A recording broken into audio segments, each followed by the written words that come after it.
Hey, Shalom, this is Dan, and this is Emily, and we're going to talk to you today about the next Torah portion. Now, this one is actually one that is doubled up, whether you have the leap year or the regular year.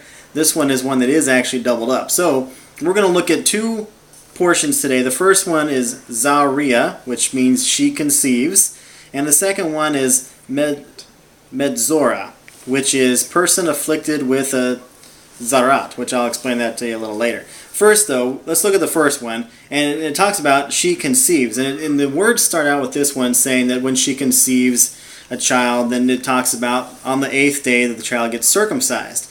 Now, we here in our house, we have gotten circumcised. Well, not you, but me and my son were circumcised, and we didn't actually do it on the 8th day like it says here in the Torah portion we're going to read about.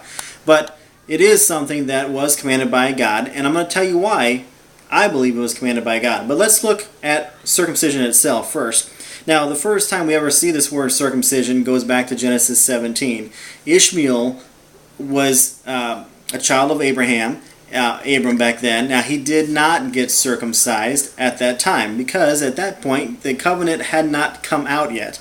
In fact, it wasn't until Isaac was born, actually it wasn't until right before, it was when Isaac was born, that, no, I'm getting my people confused. Isaac was not born yet, but when Ishmael was older, Abraham being about 99 years, and they estimate that Ishmael might have been right around 11, 12 years old at the time, that's when they were told by God to go ahead and do the circumcision. So Abram did it, and then Isaac followed suit. Now, the next time we see the word, or we see anything to do with circumcision, really, is when we read about Dinah. Now, do you know who Dinah is? You remember? It was Joseph's sister. Joseph's sister, right. Now, if you remember back in the time here, you had the brothers, and you had Levi and Judah, who were a little upset that their sister Dinah had gotten raped. And so what they did is they made an agreement with the men of Shechem, and they said, well, here, we'll intermarry with you. Now, this is all behind their dad's back. We'll intermarry with you, and you can intermarry with us, but because our God has told us that we have to get circumcised, we're going to need you to get circumcised as well. And so what happens? The Bible says that when they were still in pain, that the army of Judah and Levi and the brothers, they all took revenge for what happened to Dinah, and they killed the men of Shechem. That again was really the next time that I can recall here in reading through that was when circumcision was referenced. We go outside of the Torah, we find ourselves in Joshua, and then again we see circumcision again, because in Gilgal they all stopped because they had to get circumcised. All the men had not been circumcised while in the desert. All the men died off in the desert, so anybody there was roughly around the age of 0 to 40 years old now by the time they got into the promised land. So that whole bunch of guys, and I can't give you an actual number of how many guys that was, but a whole bunch of them had to get circumcised before they could do any conquering. So we see that there was this whole piece about circumcision, and here's why I think it was important. Now, for those of you who don't know, actually circumcision is when you cut off the foreskin on the male genitals. And so I believe that this was God's way of marking his people, so to say.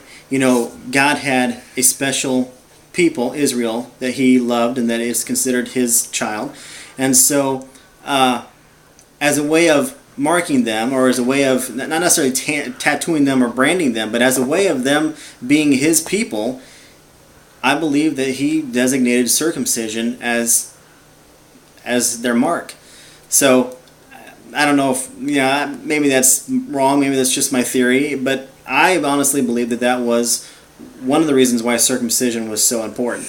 And we read throughout the rest of the Bible, in fact, even into the New Testament, there were debates over circumcision. Should the people actually get circumcised, or should they not? It's a very touchy subject, so to say. But when it came down to, in the Old Testament, it was a physical thing, and it transferred into the New Testament. But here in the New Testament, it became for believers more so a circumcision of the heart and snipping away that dirty piece of skin, so to say, or that that dirty sin and having themselves brought into a clean, righteous, right relationship with God. So it's more of a circumcision of the heart in the end, as well as a circumcision of the male body in the beginning. We're going to come back and I'll talk to you a little bit more. Go. Unclean! Unclean!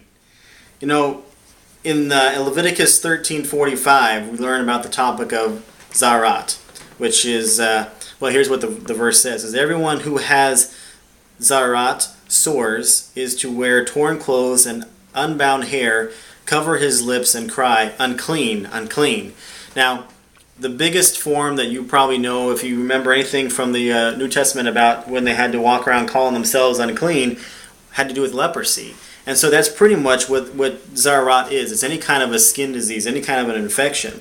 Now, I'm going to read some of my notes here just so I make sure I tell you correctly. But it normally refers to a serious skin disease that causes one to be ritually unclean. Again, they had to call out unclean. In Leviticus 13:18 to 46, we learn that there are different kinds of skin diseases, and these could all be found on any of God's people. And then a lot of this that we learn about in Leviticus is stuff that happened while the people were out in the desert, to some extent, in the wilderness walking around, but it mostly was the commands that God gave for when the people got settled. So we're going to read here, there's a verse that talks about their homes and stuff. Well, you know, at the time when they were walking through the desert, a lot of what they had were little lean-tos or little sukkahs is what they called them. And so they didn't have the same kind of walls they would have when they permanently placed themselves or something. But all these rules and all these rules that came from God, they were for not only when the people were in the wilderness, but when they got settled. And so God is all about us not having blemishes. In fact, it says He's coming back for a bride that doesn't have spot or blemish. And so even in the Old Testament, in the Torah, when we're reading through this, we see that God is wanting to get the blemishes out. He's wanting a clean person.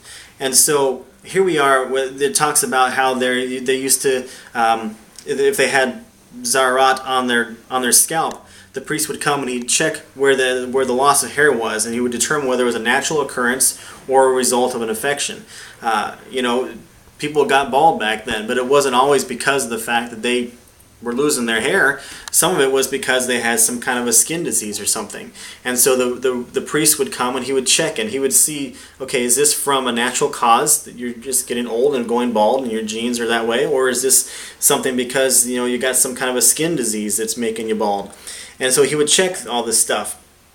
And we find in verse 42, there's another word called metzorah. Metzorah was the name given to a person who was diagnosed with zarat, a skin disease, and was the title of anyone who was unclean or impure. Now, in verse 45 of this same chapter, just a couple verses down, we see that there was an instruction even then given to the person who had metzorah, or to the person who was under metzorah.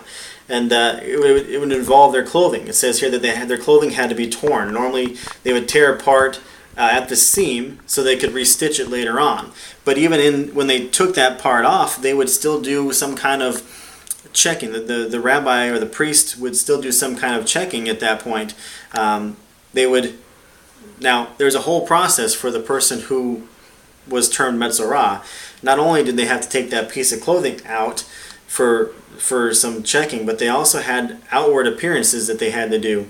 They had to take off their hats. Now, back then, it wasn't bald like I'm going bald type thing. It was bald as in they had to bald their head so that their hair shone.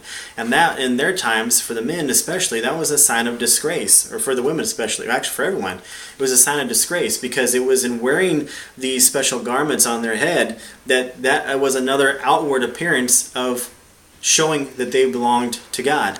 You see that even in the Jewish cultures today. A lot of the men still wear yarmulkes, and it doesn't mean there's no rule in the Bible that says you have to wear a yarmulke, but it was their way of saying to everyone, I'm part of God's people. I'm part of His chosen special people. Now, some Jews do it, some don't. Some people, some women still wear hats and the shawls and all that type of stuff when they go to church, and some don't. That doesn't really qualify us now. Again, there's no rule that says you have to do that. But to bare your head, that was that was kind of an embarrassing but important thing for this kind of a disease. And as we go on, we find that, even with any kind of a festering blister or something like that, it all had to be checked. And the Zaharat, it could come on people. Just as easily it could come on clothes, it could come on people. And we find here again, Leviticus 13:59 talks about how the piece or the person had to be brought before the priest, and he had to determine if indeed it was an infection. And they would wait 7 days for the item just to see if it was going to grow, if it was going to fester, or if it was not going to spread. And then there was a whole procedure of washing the article and just things like that. And then if it continued to grow, if it didn't die out, then they would have to burn it. So it all started with, hey, there's something going on, and the priest would cut that thing out, and he would check it, and he would see what was going on next.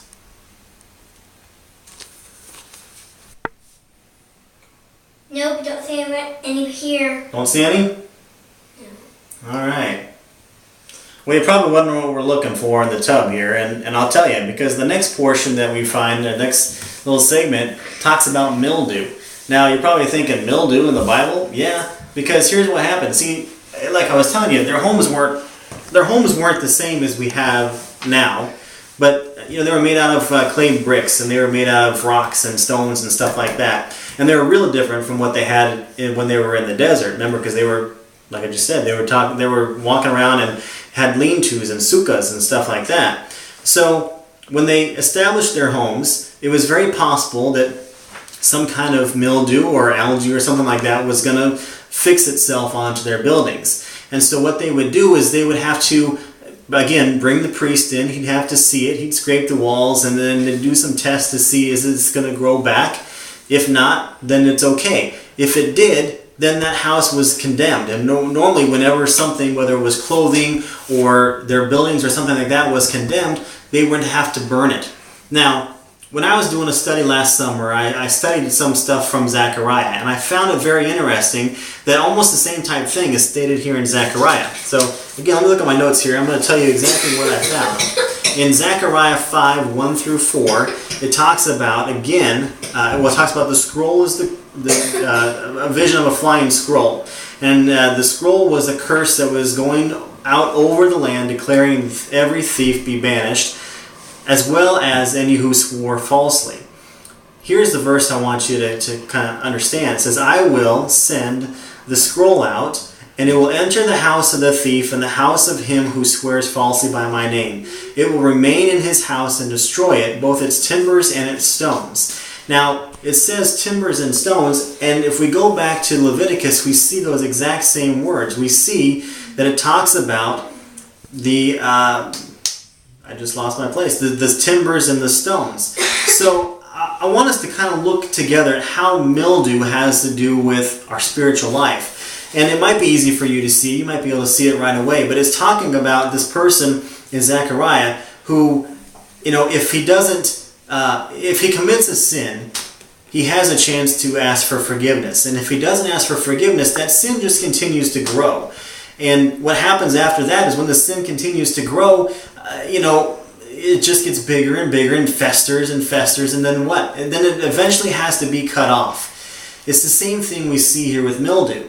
Mildew, if I don't have it in my tub, which is a good thing, but if we were to find some, it would have the chance to grow if I didn't take care of it. If I didn't spray bleach on it, or if I didn't, in those days, scrape it off and put it through the test that the priest would do. But I don't have any, which is a good thing, but if I did, again, it would have the chance to grow. And if I don't take care of it, it'll continue to grow. And it's just like sin. If we don't take care of sin, it continues to grow and fester and get bigger and bigger in our lives, and we don't want that. That's just not good. So I want to encourage you, as again, just the fact that mildew is in the Bible might seem kind of strange to you, but it's there for a purpose. And what I've been learning myself is that everything in the Bible is there for two reasons. It's there for the physical reason, which in this case is talking about just keeping a clean home, but it's also there for a spiritual reason, which in this case, again, we see has to do with just not having sin in our lives. So take that nugget. I got one more thing I want to share with you. We'll be right back. So the last piece I want to talk to you about is about emissions. Now, we're not talking about your emissions test to make sure your car passes and it's okay to drive. We're talking about emissions as in bodily fluids happening during sex. Now, I don't want to talk too much about it, partly because it's a little disgusting, but also because I don't really feel qualified to talk about this part. But I want to bring your attention to it just because it is here in the Torah portion. And it comes out of Leviticus 15, looking specifically at 32-33, where it talks about just the clean and the unclean parts of the bodily fluids. Now, I will say this much, and again, I don't want to speak too much on it just because I'm still a little hesitant to speak about this part, to be honest with you. But we do know that there are times when, and more so in a female's body, where there is that cleaning process. And we know that there are cycles that the woman goes through and stuff like that. And because there are cycles, there are times when certain activities that a married couple would involve themselves in are off limits. But it's in those cycles that we find a cleansing happening.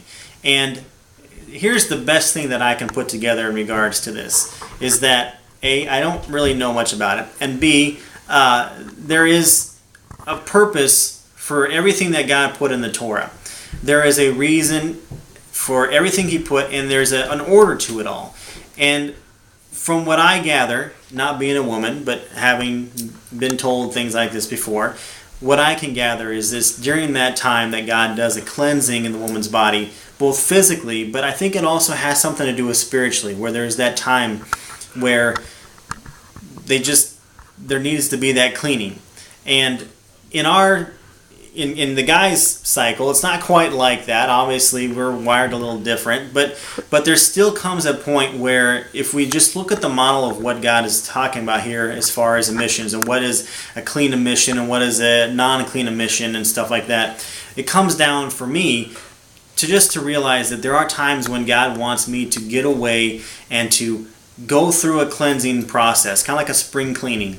And really, that's kind of what this whole portion's been about, is spring cleaning. It talks about just making sure that sin is not part of our life. And everything that we see in the Leviticus, it all comes back down to that. It all comes back down to there's a reason that God has things in order, and when we don't do it right, we're going to miss out. We're going to sin. And with ourselves, if we don't line ourselves up with what God is saying, it's going to be the same thing. We're going to be easier prey for sin. So I want to encourage you, as we close for now, God is willing to forgive us for everything we do. And you might have stumbled on this video and maybe you don't know God. Maybe you don't have a relationship with Him. Maybe this all to you just seems like rules and regulations. But I want to encourage you with this. God is real. God loves you. God sent His Son to die on the cross for you. And if you don't know Jesus, it's as easy as just praying, Lord, come into my heart. Wash me of my sin. Help me to live for you. I accept you into my heart. It's as easy as that. If you've never done that before, I encourage you to pray that prayer. And if you have done it before, and maybe you're just realizing that you got some sin in your life that needs to be gotten rid of, then go ahead and do that spring cleaning. Ask Him for forgiveness. He's willing to give it to you. That's the best benefit of cleaning house right there, is knowing that God is willing to forgive us. I'm Dan. Shalom.